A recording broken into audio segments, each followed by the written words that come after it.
भाषण के कई हिस्से अब हटा दिए गए हैं। नेता विपक्ष के तौर पर कल सदन में दिए गए भाषण में उनकी ओर से हिंदुओं पर कुछ ऐसा बयान दिया गया कि खुद पीएम को खड़े होकर यह कहना पड़ा कि यह एक गंभीर विषय है।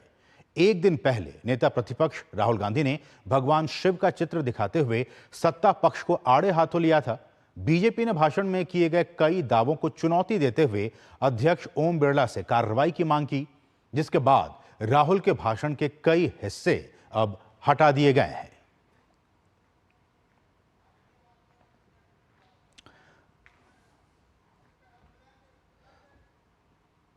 तो ये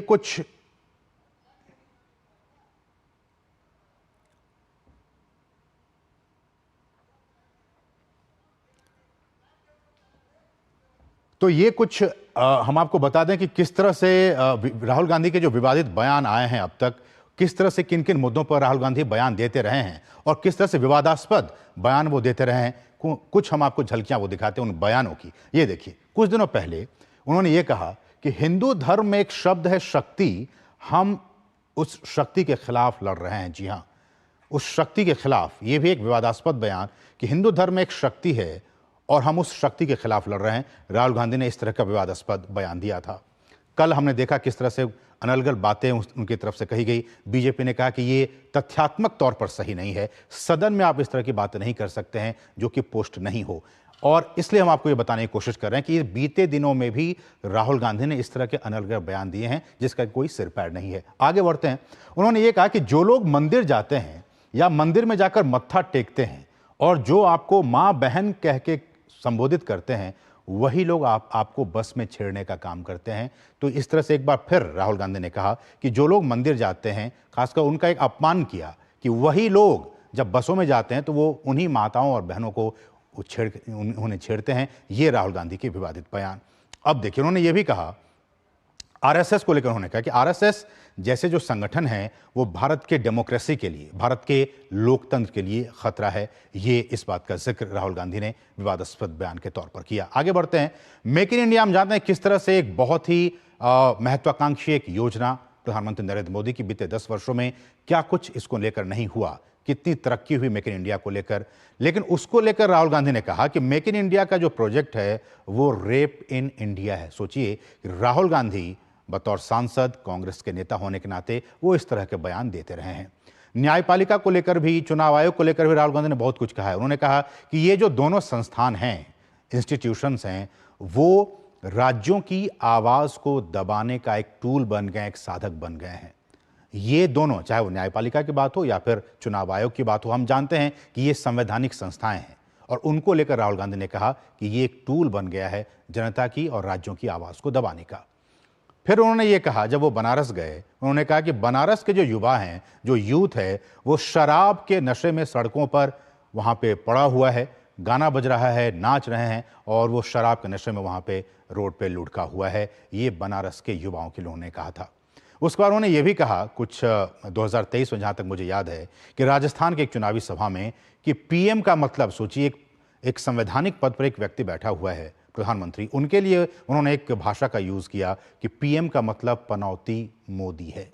तो ये कुछ बयान हैं राहुल गांधी के जो कि विवादास्पद बयान हैं। और वो, जैसा कि कल प्रधानमंत्री ने कहा जब वो सदन में बयान दे रहे थे, भाषण दे रहे थे राहुल गांधी, कि ये खासकर हिंदुओं को लेकर जो बयान दिया वो बहुत ही विवादास्पद है और हिंदुओं के लिए बहुत ही ये एक गंभीर विषय का मामला है। ये कुछ बातें राहुल गांधी ने कही और उसके जवाब में फिर प्रधानमंत्री ने कही। और राहुल गांधी के संसद में दिए गए बयान पर हिंदू संतों सहित विभिन्न धर्मों के धर्माचार्यों ने इसकी निंदा की है। आइए हम आपको वो भी सुनाते हैं। नेता प्रतिपक्ष राहुल गांधी के द्वारा सनातन हिंदू धर्मावलंबियों को अतिवादी कहे जाने की अखिल भारतीय संत समिति कठोर शब्दों में निंदा करती है। हम राहुल गांधी के हिंदू विरोधी रुख से सदैव यह जानते हुए कि उनका विचार हिंदू विरोध है, यूपीए सरकार के दौरान जिस प्रकार हिंदू आतंकवाद की परिभाषा गढ़ने का प्रयास हुआ था, 90 के दशक में जम्मू कश्मीर में हिंदुओं की हत्या, मां बहनों के साथ बलात्कार, या वर्तमान में बंगाल में होते हिंदुओं पर अत्याचार, केरल में हिंदुओं की हत्या पर जो राजनीतिक दल सदैव चुप रहा, उससे हम यह अपेक्षा नहीं करते कि वो हिंदू हितों की बात करेगा। राहुल गांधी जी ने पार्लियामेंट में बोलते हुए एक अभय मुद्रा का जिक्र किया है और उसकी तुलना उन्होंने जो मुसलमान इस्लाम में हम जो दुआ मांगते हैं दोनों हाथ जोड़ करके, उन्होंने कहा है कि अभय मुद्रा इस्लाम में भी है। देखिए, अभय मुद्रा हिंदू धर्म के अंदर विभिन्न मुद्राओं का जिक्र है, देवी देवताओं के उनके अकॉर्डिंग जो देवी देवता हैं उसके अंदर उनकी विभिन्न मुद्राएं हैं, उसमें हो सकता है। लेकिन इस्लाम में मूर्ति पूजा या पूजा पाठ का कोई जिक्र नहीं है और ना ही किसी किस्म से अभय मुद्रा का कोई जिक्र है। और मैं नहीं समझता कि किस कंसेप्ट में उन्होंने इसलिए को इस्लाम से जोड़ा है और शायद उन्होंने जस्टिफिकेशन देने की कोशिश की है कि कांग्रेस का जो सिंबल है वो अभय मुद्रा जो वो इस्लाम में भी है। तो मैं इसका खंडन करता हूँ, ऐसा कुछ भी नहीं है। इस्लाम में अभय मुद्रा का कोई जिक्र नहीं है और जो हम दुआ मांगते हैं उसको अभय मुद्रा से जोड़ के देखना बिल्कुल गलत है। We have heard the statement which has been given by the leader of opposition Shri Rahul Gandhi ji about हमने विपक्ष के नेता राहुल गांधी का बयान सुना है जिसमें उन्होंने अभय मुद्रा के प्रतीक को इस्लामी प्रार्थना या इस्लामी पूजा से जोड़ने की बात की है, जिसका उल्लेख किसी भी पवित्र ग्रंथ या संतों की शिक्षाओं में भी नहीं है। किसी भी अन्य प्रतीकात्मक मुद्रा को इस्लाम के दर्शन और आस्था से जोड़ना सही बात नहीं है। faith of Islam. जिस प्रकार से हमारे leader of the opposition Shri Rahul Gandhi ji ने जो facts before the house place किए अबाउट द रिलीजन्स, धर्मों के बारे में बताया गया, वो मेरे हिसाब से उनके पास जानकारी नहीं थी। अधूरी जानकारी, गलत जानकारी उन्होंने हाउस में रखी है, जिसकी मुझे बहुत ही आज पीड़ा है, दुखी हूँ मैं। एक रिस्पॉन्सिबल पोस्ट पे एक ऐसे बयान देने जो कि बिल्कुल गलत दे रहे हैं, इससे मेरा मन बहुत आज आहत हुआ है। तमाम धार्मिक नेताओं को जिन्होंने कहा कि राहुल गांधी जो बयान दिया है वो बिल्कुल ही गलत बयान दिया है। और इस सब के बीच विपक्ष द्वारा अग्निपथ योजना समाप्त करने वाले बयान पर भाजपा सांसद और केंद्रीय मंत्री गिरिराज सिंह ने भी पलटवार किया है। हम इस खबर पर जाएं, हम आपको उससे पहले बता दें, हमारे साथ दो सहयोगी हमारे साथ ग्राउंड जीरो पे मौजूद हैं, जो कि आज किस तरह की कार्यवाही चल रही है उस पर हम बातचीत करेंगे और साथ ही साथ आज एनडीए के सांसद दलों की जो बैठक हुई है उस पर भी हम बातचीत करें। हमारे साथ हमारे दो सहयोगी बने हुए हैं ग्राउंड जीरो से। हमारे साथ राजेश राज हैं और साथ ही साथ हमारे साथ आप देख सकते हैं टीवी स्क्रीन पर शैलेंद्र मिश्र भी बने हुए हैं। सबसे पहले राजेश, मैं आपके पास आना चाहूंगा।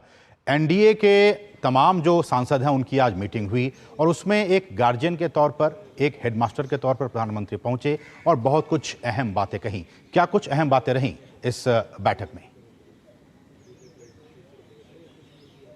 देखिए, सबसे जो अहम बात है असीम, वो ये कि प्रधानमंत्री नरेंद्र मोदी जब कभी भारतीय जनता पार्टी संसदीय दल की बैठक को संबोधित करते रहे हैं, वो अपने सांसदों को नसीहत देते हैं, निर्देश देते हैं और सदन के भीतर ज़्यादा से ज़्यादा वक्त बिताने, तौर तरीका सीखने और संसदीय परंपराओं का ज्ञान अर्जित करने की निर्देश वो देते हैं। और आज जो बैठक थी, आज की बैठक सिर्फ बीजेपी की बैठक नहीं थी।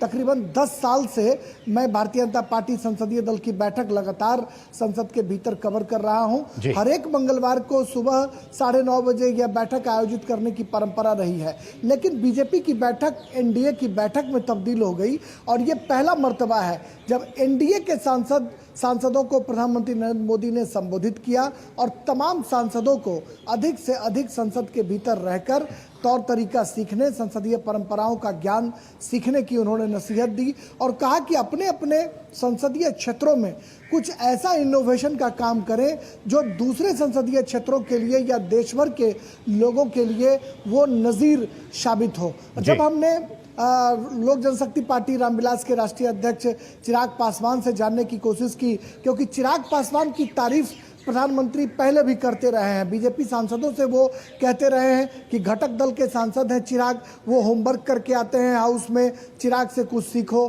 तो कहीं ना कहीं चिराग की भी आज उन्होंने तारीफ की है और चिराग ने कहा कि राहुल गांधी ने जिस तरीके से कल सदन के भीतर जो हरकतें की हैं उसको लेकर सांसद जो हैं वो बहुत आंदोलित थे। हालांकि प्रधानमंत्री ने उस पर कोई बहुत टीका टिप्पणी नहीं की, लेकिन सांसदों के मन में कहीं ना कहीं इस बात को लेकर बहुत रोष है कि राहुल गांधी ने कई तरह के असंसदीय शब्दों का प्रयोग किया है, जिसको कहीं ना कहीं सांसद अपने शब्दों से काउंटर जो है वो आने वाले समय में कर सकते हैं। तो जो एनडीए संसदीय दल की बैठक हुई है, उस बैठक में प्रधानमंत्री नरेंद्र मोदी का जोरदार तरीके से उनकी अभिनंदन और उनका स्वागत भी किया गया है कि तीसरी मर्तबा लगातार वो देश की सत्ता पर काबिज हुए हैं, इसके लिए उनका अभिनंदन भी किया गया।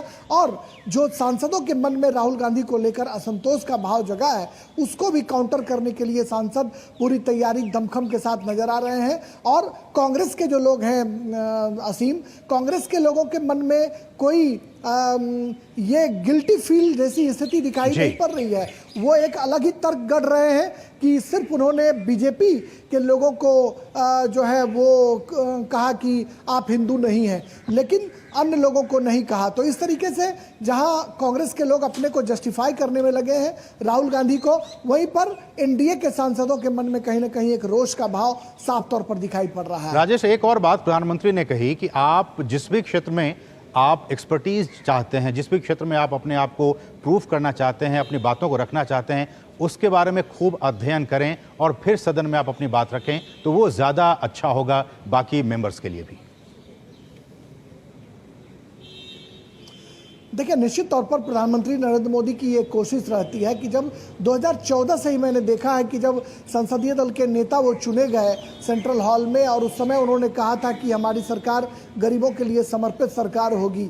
उस वक्त से जब पहला सत्र का संबोधन राष्ट्रपति ने किया था, उसके बाद जब भी कभी बैठक हुई सदन के बाहर या सदन के भीतर, प्रधानमंत्री अपने नए सांसदों को आचरण, जो संसदीय परंपरा के अनुकूल जो आचरण है वह करने की नसीहत वो देते रहे हैं कि सदन के भीतर जब तक हम अधिक से अधिक देर तक बैठेंगे नहीं तो संसदीय परंपराओं का ज्ञान अर्जित नहीं होगा कि कॉलिंग अटेंशन क्या होता है, ध्यानाकर्षण प्रस्ताव क्या होता है, क्वेश्चन कैसे पूछा जाता है, कैसे सप्लीमेंट्री पूछे जाते हैं। यह तब संभव हो सकता है जब हम उसका अध्ययन अध्यापन करेंगे। तो संसदीय परंपराओं का ज्ञान अर्जित करने और भारतीय लोकतंत्र की जो विशालता है असीम, उस लोकतंत्र की विशालता को सीखने, समझने और परखने के लिए प्रधानमंत्री नरेंद्र मोदी हमेशा शिक्षक की भूमिका में नजर आते हैं और सामने होते हैं उनके युवा सांसद, जिन्हें वो नसीहत देते हैं, निर्देश देते हैं और एक शिक्षक के तौर पर उन्हें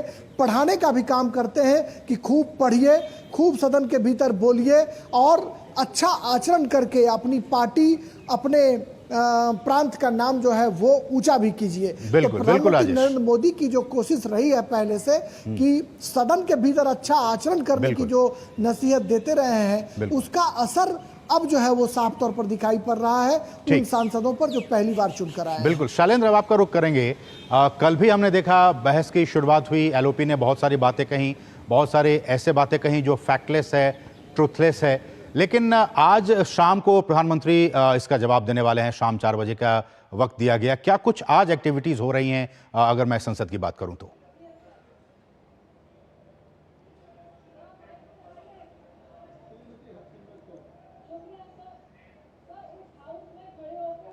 देखिए, आज लोकसभा की कार्रवाई जैसे ही शुरू हुई, राष्ट्रपति के भाषण पर धन्यवाद प्रस्ताव पर चर्चा को आगे बढ़ाया गया और विपक्ष की तरफ से हमने देखा कि अखिलेश यादव सबसे पहले वक्ता थे, समाजवादी पार्टी के मुखिया। उन्होंने अपनी बात रखी, बिंदुवार सरकार को घेरने की कोशिश की, केंद्र सरकार पर निशाना साधा। सरकार की तरफ से, सत्ता पक्ष की तरफ से कई सांसदों ने अपनी बात रखी है। दिलीप सैकिया जो असम से आते हैं, बीजेपी के सांसद हैं, वो अपनी बात रख रहे हैं। इससे पहले हमने देखा कि सौमित्र खान पश्चिम बंगाल से बीजेपी सांसद हैं, उन्होंने ममता बनर्जी सरकार पर निशाना साधा। चुनाव के बाद जो हिंसा हुई है, बीजेपी कार्यकर्ताओं की जो वहाँ पर हत्या हुई है, उस पर निशाना साधा ममता बनर्जी सरकार पर। तो सत्ता पक्ष से तमाम सांसद बोल रहे हैं, विपक्ष से कल्याण बनर्जी टीएमसी से बोले, केसी वेणुगोपाल कांग्रेस पार्टी से बोले। सत्ता और विपक्ष के तमाम सांसद अपनी चर्चा में हिस्सा ले रहे हैं, अपनी बात रख रहे हैं। राज्यसभा में भी हम देख रहे हैं कि इसी तरह से चर्चा आगे बढ़ रही है। 4 बजे सभी को इंतजार है जब प्रधानमंत्री नरेंद्र मोदी इस चर्चा का जवाब देंगे। बिंदुवार वो सरकार की उपलब्धियों का खाका सामने रख सकते हैं। 2 बातें मैं कहना चाहूँगा। पहली बात तो यह है कि नेता विपक्ष के तौर पर राहुल गांधी ने जो कल कुछ कहा था, उससे बहुत कुछ, उसका जो एक जिन बिंदुओं पर आपत्ति थी जिन शब्दों पर आपत्ति थी, जो संसदीय परंपरा के गरिमा के अनुकूल नहीं थे, उनमें से तमाम शब्दों को हटा दिया गया है। और हमने देखा है कि इसकी इस बात का संज्ञान लेने का अनुरोध सत्ता पक्ष की तरफ से भी किया गया था और लोकसभा अध्यक्ष ने कहा था कि वो देखेंगे कि कौन से शब्द संसदीय परंपरा के अनुकूल नहीं है। तो ऐसे में राहुल गांधी के आपने पुराने कई बयान सुनाए जो किसी जनसभा में या किसी पत्रकार वार्ता में या कहीं संसद के बाहर दिए गए थे। ये समझना होगा नेता विपक्ष को कि संसद के बाहर किसी जनसभा में या पार्टी कार्यकर्ता के सम्मेलन में या किसी मीडिया से बातचीत करते हुए बाइट देना या बातें करना अलग बात है, नेता विपक्ष के तौर पर संसद में बोलना अलग बात है। उसमें तथ्य सही होने चाहिए, उसमें असंसदीय शब्दों का इस्तेमाल नहीं होना चाहिए। और राहुल गांधी के इसी बर्ताव को लेकर सत्ता पक्ष उन पर निशाने साध रहा है कि नेता विपक्ष पद की जो गंभीरता है राहुल गांधी उसको समझ नहीं रहे। कम से कम पहले भाषण से उनके नेता विपक्ष के तौर पर ऐसा लगता नहीं। लेकिन शैलेंद्र, मेरा सवाल यह भी है कि जब प्रधानमंत्री कहते हैं नए सांसदों को कि आप जाइए, आप सदन में बैठिए, आप वहां सीखिए, लेकिन वही नए सांसद जब अपने सीनियर्स को देखते हैं कि वो इस तरह की असंसदीय भाषाओं का आचरण का वो इस्तेमाल करते हैं, ऐसे में वो क्या सीखेंगे नए सांसद?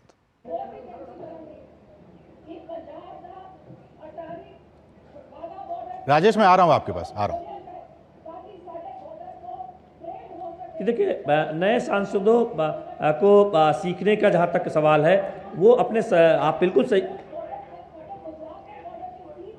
जी शैलेंद्र, बोलिए।